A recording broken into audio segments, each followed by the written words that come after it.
Aisha was 21, living in UK, dreaming of becoming a doctor. From January, she had been preparing tirelessly for a national medical entrance exam. Her parents' pride, her own hope for a better future.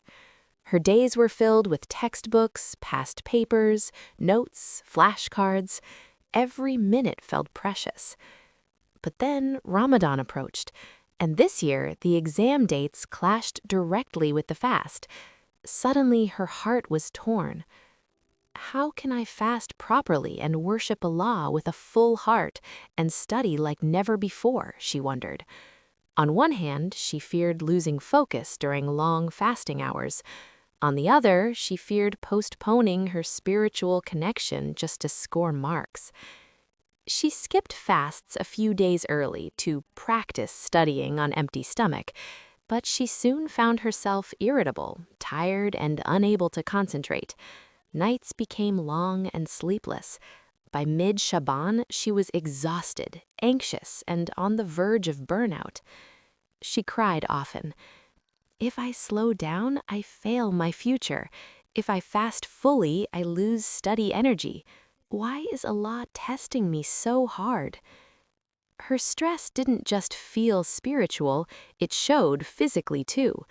Research shows fasting changes not just routines, but sleep patterns, fatigue, concentration, and cognitive focus, especially for students juggling academic pressure during Ramadan.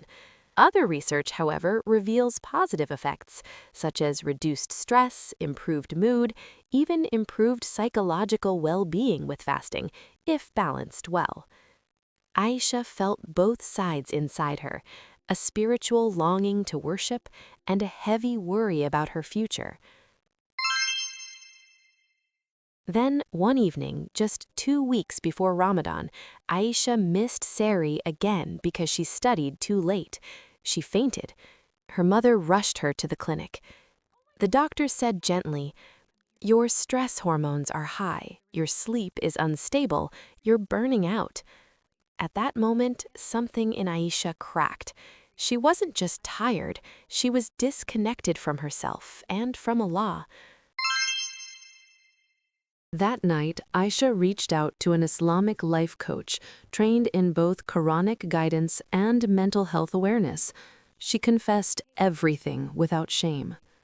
The coach didn't just tell her to choose worship or choose study. Instead, they helped her reflect from both Islamic perspective and psychological balance.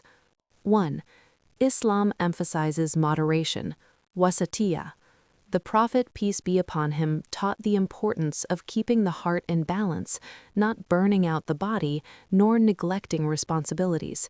Worship isn't meant to harm the soul. 2. Worship and mental health are connected.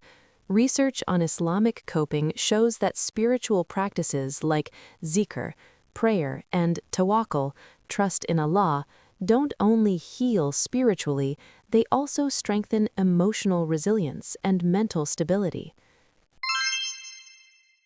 Together, they made a plan, a balanced schedule that honored both her worship and her study.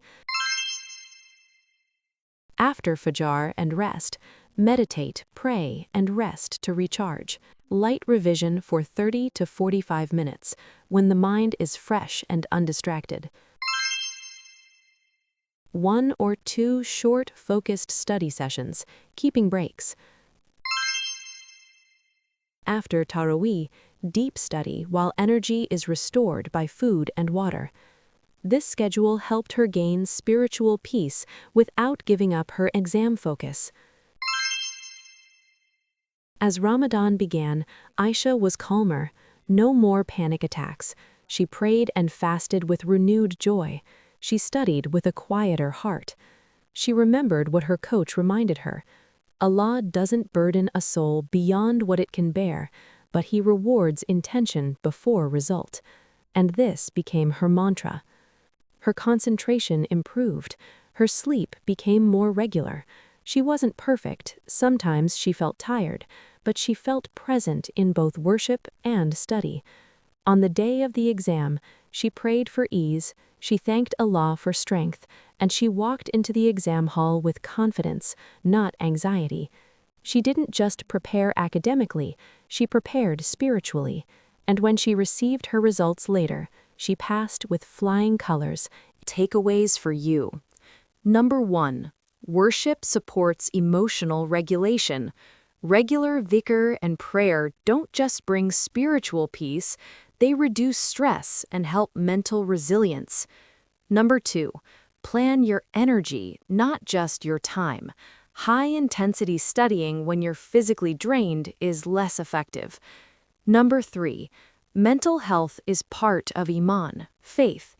Islam does not ignore the emotional state.